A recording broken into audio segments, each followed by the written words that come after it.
If Earth is a farm, then who are the farmers? And more terrifyingly, what are they feeding on?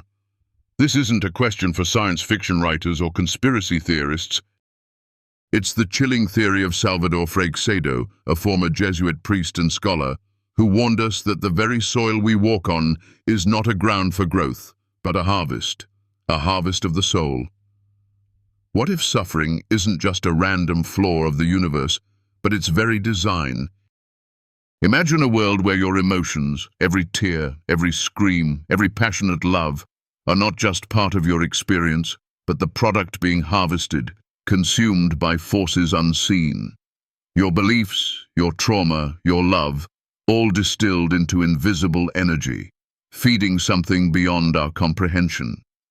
In this video, we will uncover a truth that has been hiding in plain sight, veiled by the systems we trust and the beliefs we uphold. Together, we'll walk down the path of Freixedo's theory, exploring how Earth itself could be a massive system, not for evolution, but for energy production. How what we call faith might just be the most elegant cage ever built. And how even our reincarnation, this cycle we believe to be a spiritual evolution, could actually be nothing more than a reset button for the energy harvesters. Why do we suffer?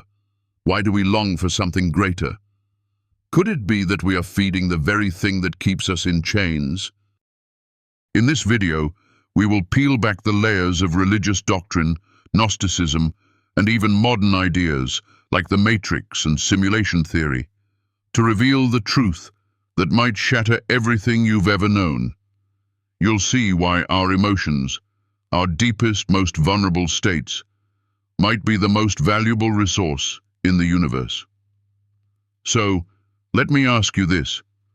What if everything you've ever believed in, every truth you've accepted, is a trap designed to keep you from awakening to a reality you can't yet fathom? Are you ready to hear it? To finally see what is really going on?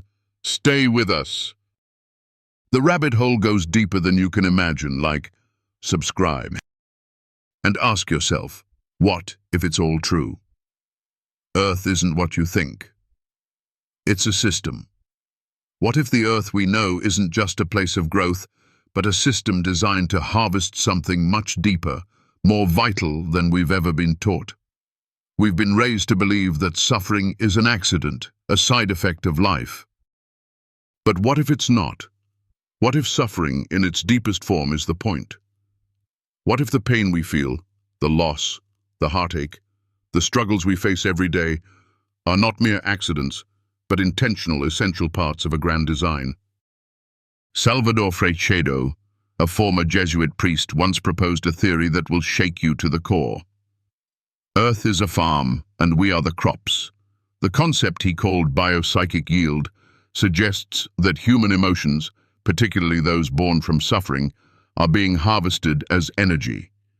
These emotions are not only a byproduct of our lives, but a vital resource, one that fuels unseen forces beyond our comprehension. Let's take a moment to reflect on something as powerful and universal as war. The suffering caused by war, whether the deep scars of loss, the heartbreak of separation, or the torment of witnessing death, is unimaginable. But this isn't just pain for pain's sake. It's energy, a kind of emotional energy that is harvested by something that doesn't require food or water, but our deepest suffering. And let's consider love, that intense, all-consuming force.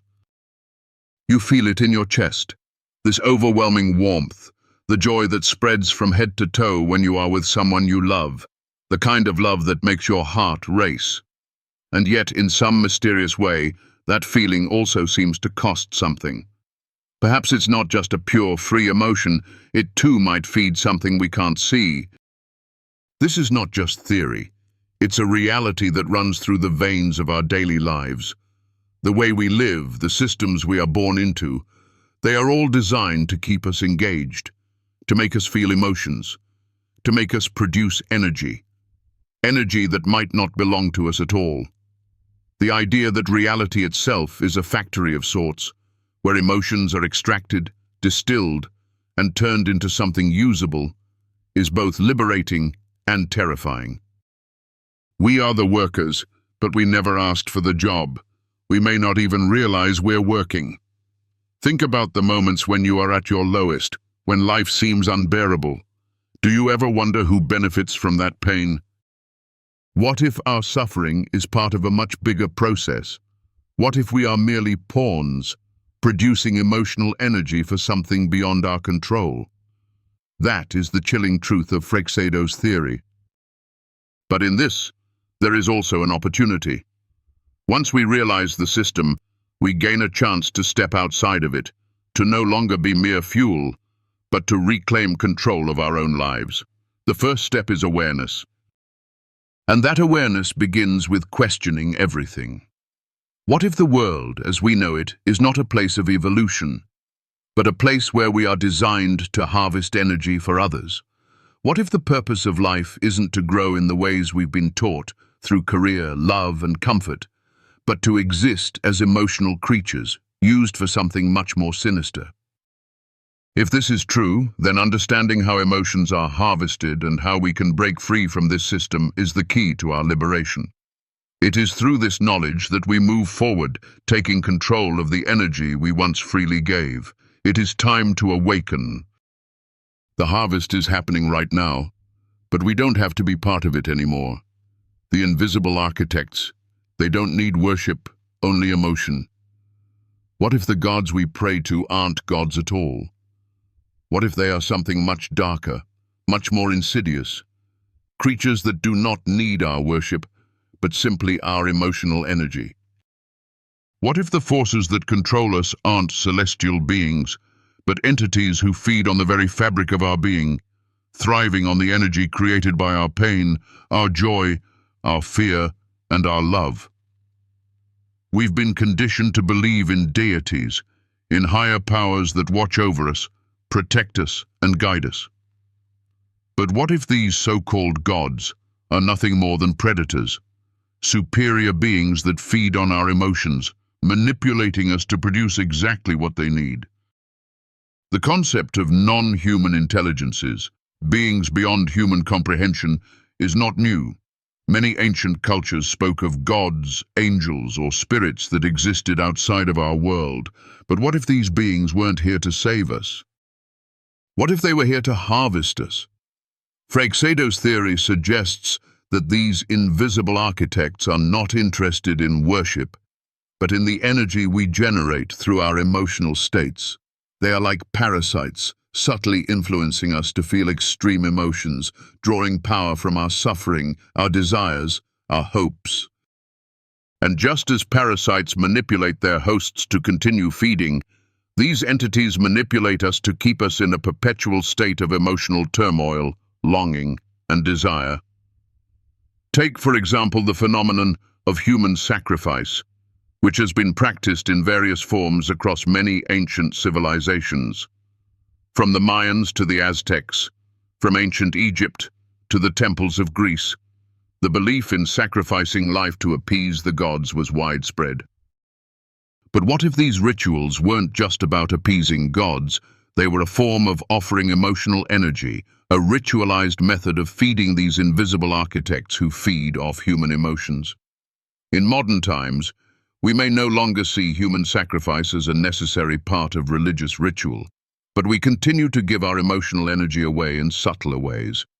How many of us are manipulated by societal norms, by the pressure to conform, to succeed, to desire, to fear? Each time we feel shame, guilt, anger, or fear, we are feeding something we cannot see. The more we are made to feel inadequate, the more we are coaxed into fulfilling desires that don't serve us, the more energy we produce for these hidden architects. And perhaps the greatest deception of all is the confusion between unconditional love and surrender. We are taught to believe that love means giving everything, giving up ourselves for others. But in many cases, this isn't love at all. It's a form of surrender, a submission to the system that uses our emotional energy to perpetuate its own existence. True love, unconditional love, is not about giving yourself away. It's about recognizing your own value and the value of others, without being drained or manipulated. And that, perhaps, is the most subtle manipulation of all, convincing us that we need to give, to sacrifice, to surrender, when in reality we are merely feeding a system that does not serve our highest good. It is only by recognizing this manipulation that we can begin to see through the veil. It is time to stop feeding the invisible architects that have controlled us for so long. The first step is to awaken to the fact that the love we have been taught is not always true love. It may simply be another form of control. And so, as we move forward in this exploration, we must continue to question what we've been taught. Are the forces that govern our lives truly benevolent? Or are they feeding off of us in ways we cannot yet see? Only by waking up to this truth can we begin to reclaim our energy and free ourselves from the invisible architects who feed on our emotions.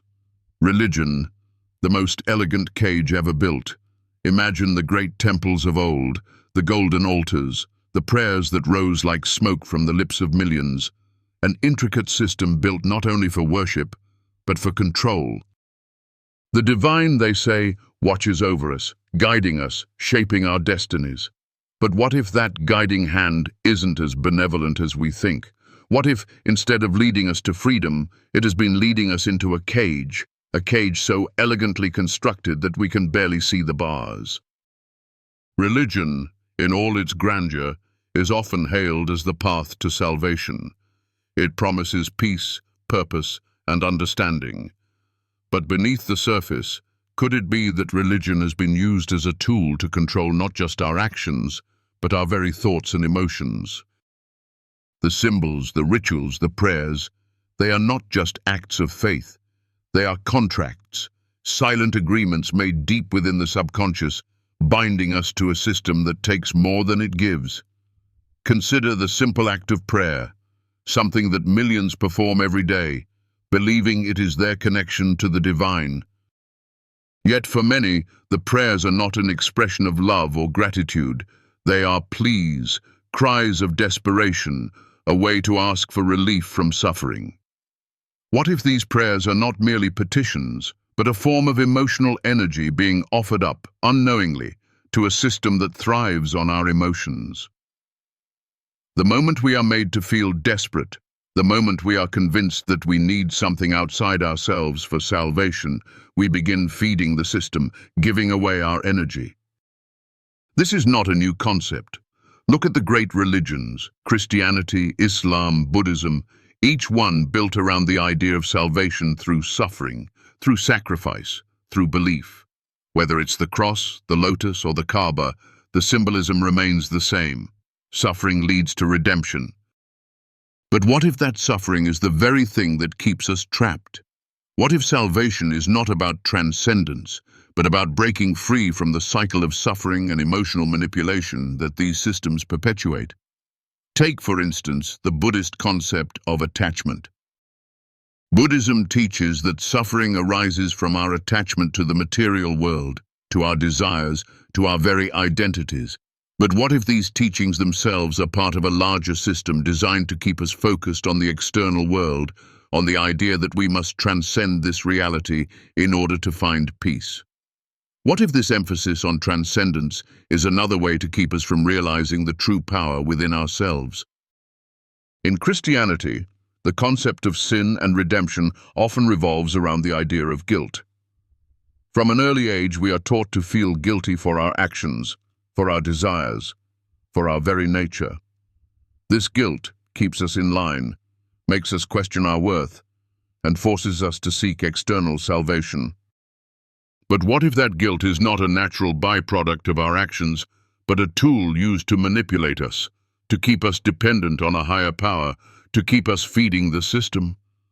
These religions are not inherently wrong or evil. They hold truth, wisdom, and guidance. But what if, through the centuries, they have been twisted, manipulated, and used to keep us from awakening to the true power we possess within? What if the real purpose of religion, at its deepest level, is not to guide us to enlightenment, but to keep us docile, to make us believe that salvation can only come through suffering, through submission, and through faith in something beyond ourselves. The lesson here is clear. True freedom does not lie in submission to a higher power, but in the realization that we are the creators of our own reality. It is through self-awareness, through shedding the layers of guilt and fear imposed by religious systems, that we can begin to reclaim our energy, our power, and our lives. The path to liberation is not found in worshipping external gods, but in worshipping the divine within ourselves. As we move forward in this exploration, we must ask ourselves how much of what we've been taught about religion is designed to keep us under control, and how much of it is about helping us awaken to our true potential. The answers may not be easy, but they are necessary.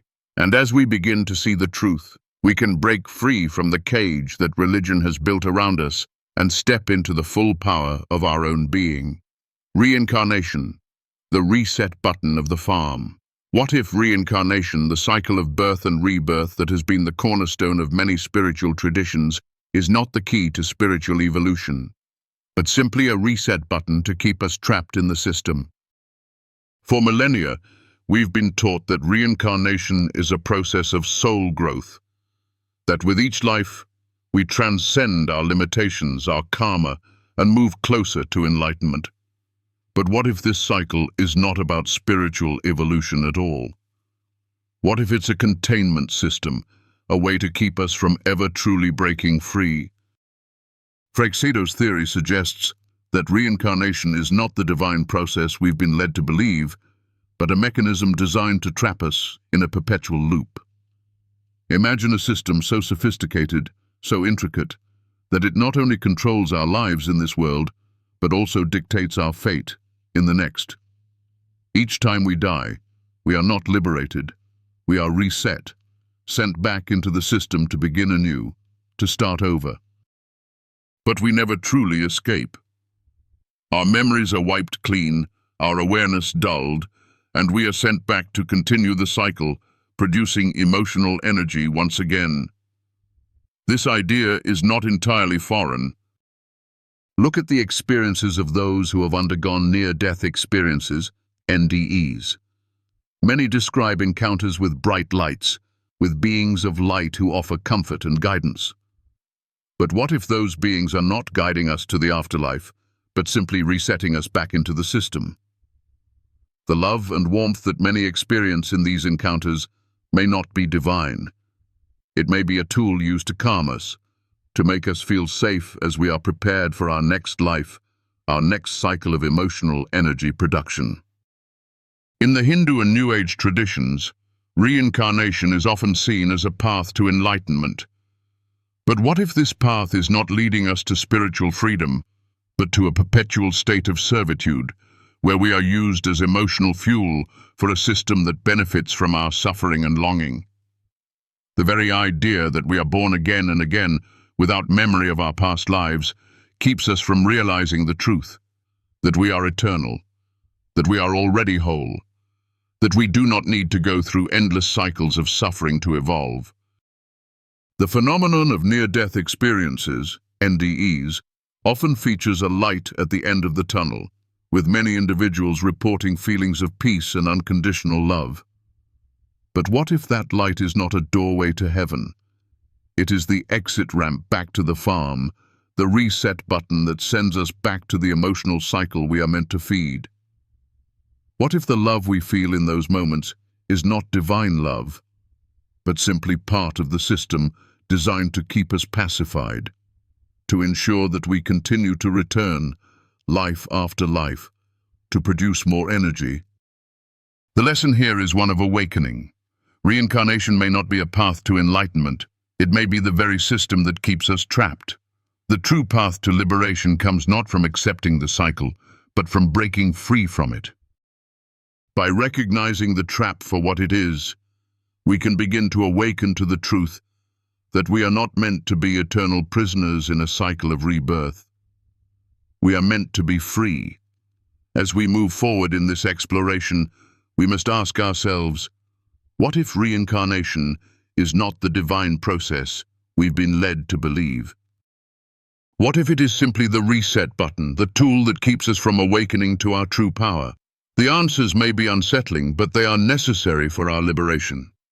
Only by breaking free from the cycle of rebirth can we truly begin to reclaim our power and step into the fullness of who we are. Awareness is the only exit, but it comes at a price.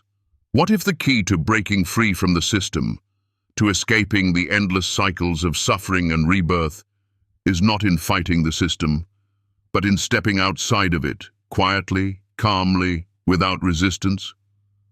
What if the true path to freedom lies not in revolt, not in anger, but in simply refusing to feed the system anymore?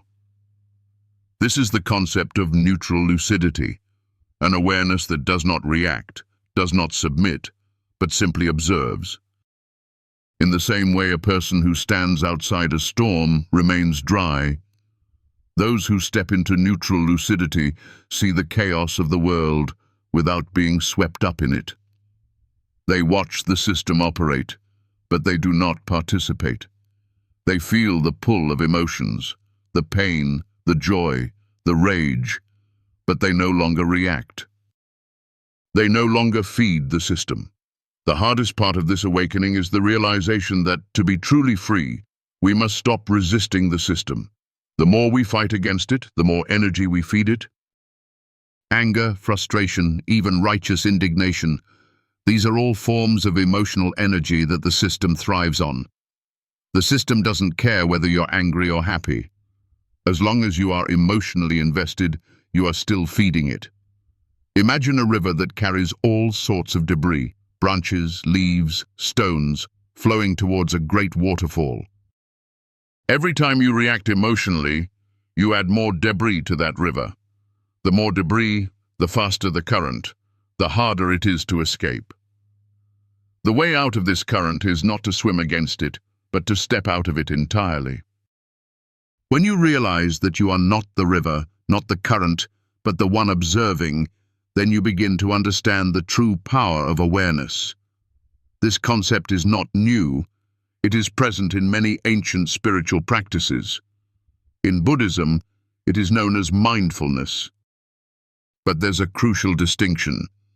True mindfulness does not seek to calm the storm. It seeks to see the storm for what it is, to be untouched by it. True mindfulness is not about finding peace in the chaos. It is about seeing the chaos for what it is, a construct designed to keep you invested. When you can see the chaos without becoming part of it, you become free. This is the power of neutral lucidity. It allows you to observe the world without getting trapped in it, to feel emotions without being controlled by them. It requires a deep awareness of the system, a recognition that it is not your job to fight it, but simply to not feed it. It is the refusal to react, to fall into the patterns of fear, guilt, and desire that have kept humanity bound for so long. When you stop feeding the system loses its power over you. The most powerful act of rebellion is not to fight, but to withdraw. As we move forward, we must ask ourselves, how much of our emotional life is shaped by our reactions? How much of our suffering is because we are trapped in the system's emotional feedback loop? If we want to break free, we must stop feeding the storm. Who are the others like us? Hidden rebels across history. Throughout history, there have always been a few who saw beyond the veil, who understood the truth of the system, but were too wise to fight it with force. Instead, they whispered the truth, quietly, gently, and in doing so, they became the true rebels. These were the individuals who, in their own way, stepped outside the system without resistance, who refused to play the game, but did so in a way that invited others to see the truth for themselves. One such rebel was William Blake, the poet and visionary who saw the world not as it appeared, but as it truly was, a place of hidden forces, of beings who controlled humanity through illusion. Blake's work is filled with images of angels, demons, and divine beings, but underneath it all, there is a deeper message, that the world is not what it seems, and that true freedom comes from seeing through the illusion. Another figure is Philip K. Dick, the science fiction writer who, in his later years, became obsessed with the nature of reality and the question of what is real. Dick's writings are filled with characters who struggle to understand the truth of their world, who realize that their reality is a construct, a simulation, if you will. But rather than fighting the system, these characters begin to question it, to see through it, and in doing so, they gain the freedom that comes from awareness. These individuals were not perfect. They were not martyrs or saints, they were simply people who saw through the illusion and refused to play along. They were the quiet rebels, the ones who didn't shout or fight but whispered the truth in a way that others could hear. Their rebellion was not in their actions, but in their awareness, their ability to see through the system without becoming part of it. But these rebels were often misunderstood. They were labeled as insane, as heretics, as outsiders. Nikola Tesla, another visionary, once said, "My brain is only a receiver." Tesla understood that he was receiving information from a source beyond himself, from a realm of consciousness that was not bound by time or space.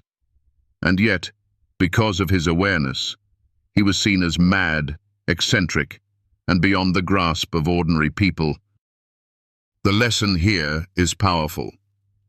Those who see the truth are often not welcomed. They are seen as dangerous, as mad, or as outcasts. But it is precisely because they see the truth that they are able to step outside the system, to live in a way that others cannot. The greatest rebellion is not in fighting the system, but in seeing through it, refusing to play the game, and in doing so, setting yourself free. As we reflect on these hidden rebels, we must ask ourselves, how many of us are willing to see the truth, even if it means stepping away from the world we know? The road of awareness is not an easy one, but it is the only true path to freedom. The question is, are we ready to walk it? What if it's all true? A terrifying thought that liberates. Now, we stand at the precipice of a truth that is as terrifying as it is liberating. What if everything we've discussed, everything we've learned, is not just a theory, not just a story, but the reality of our existence? What if Earth really is a farm, and we are the crops, fed on by invisible architects who thrive on our emotions, our suffering, our desires? What if reincarnation is not a path to salvation, but a reset button that traps us in an endless cycle? What if the religions we follow are not guiding us to freedom, but leading us deeper into the cage? The truth is unsettling, but in this truth lies the key to our liberation. Once we realize that the system exists, that it thrives on our emotional energy, we can begin to step outside of it. We can begin to refuse to feed it, to withdraw from the cycle that has kept us bound for so long. But there is more. The world around us is changing. Technology, social media, data, these are the new systems of control, the modern-day harvesters of our emotional energy. Every click, every like, every post feeds the system, but we do not have to be a part of it. We can choose to step outside, to see the system for what it is, and to reclaim our power. The greatest question we must ask ourselves is, what if it's all true? What if the world we live in, the life we lead, is not the reality we think it is, but a system designed to harvest our energy? What if, by waking up to this truth, we can finally break free? This awakening does not require violence, rebellion, or revolution. It requires only awareness. It requires seeing the truth, refusing to feed the system, and choosing to live in a way that is free from the emotional traps that have kept us enslaved for so long. The choice is ours. Will we continue to feed the system, or will we choose to step outside, to see the world for what it truly is, and to reclaim our power? The answers lie within us, in the quiet awareness that sees beyond the illusion. The question is, Are we ready to awaken? As we come to the end of this journey together, we stand at a crossroads. The ideas, the questions, the revelations we've explored here may have shaken the very foundations of what you've always known about reality. But let's pause and reflect. What if this is the moment where the truth begins to set you free? What if, in understanding the grand design of this system, you can now see how to step out of it, how to take back your power, your peace, and your true self? The forces that have kept us in the dark, feeding on our emotions and our suffering, are real. But so too is the power we have to transcend them. The first step is awareness, and that awareness is like a light cutting through the fog, revealing a path that's been hidden for so long. As we awaken to the truth of the world we live in, we can choose not to feed it anymore. We can choose to live from a place of stillness, of neutrality, of unshakable awareness. This is not an easy path. It takes courage to look at the world and see it for what it truly is. It takes strength to stand against the current of the system and say, I will no longer be a part of this. But the rewards are beyond measure. The peace that comes from seeing the truth is the peace that is unshakable. The freedom that comes from stepping out of the cycle of suffering is the freedom to create your own reality, to live your life on your terms. If you feel that this message resonates with your soul, if you feel that something in these words has touched the deepest part of you, then I invite you to stay with us on this journey. This is just the beginning. Together we will continue to explore, to question, to awaken to the truth that lies beyond the veil. If this video has brought value to your life, if it has helped you find the light in the darkest of times, I humbly ask for your support. Every bit of energy you give, every bit of encouragement you send my way, helps me to keep creating content that can touch more hearts, that can continue to shed light in places that need it the most. You don't need to do anything extraordinary. Just a simple like, a subscribe, a comment sharing your thoughts, or even a quiet prayer for continued strength. Each of these gestures is like a spark of light in this vast darkness. They remind me that we are all in this together, each one of us awakening in our own time, helping each other along the way. I can't tell you how much it means to me every time I see your support, your kind words, your engagement with this work. It is more valuable than any treasure, for it shows me that the seeds of truth are taking root, that together we are creating a community of awakening souls. Your presence here is a gift, and for that, I am deeply grateful. So as we close this chapter and move into the next, I want to leave you with a thought. The truth you've uncovered today, the awareness you've gained, is a powerful force. It can transform your life in ways you can't even imagine yet. But remember, the journey doesn't end here. It continues, moment by moment, choice by choice. As we move forward, let's do so with intention, with love, and with a commitment to living in alignment with the truth we now see. There is no turning back, only a path forward, and it is ours to walk. Thank you, from the deepest part of my heart, for being a part of this. Let's continue to shine together. Your support, your energy, your presence, it's all part of the light we are creating here. Let's keep walking this path, and let's make it one that leads us to true freedom, to the realization of who we really are. With all my heart, thank you.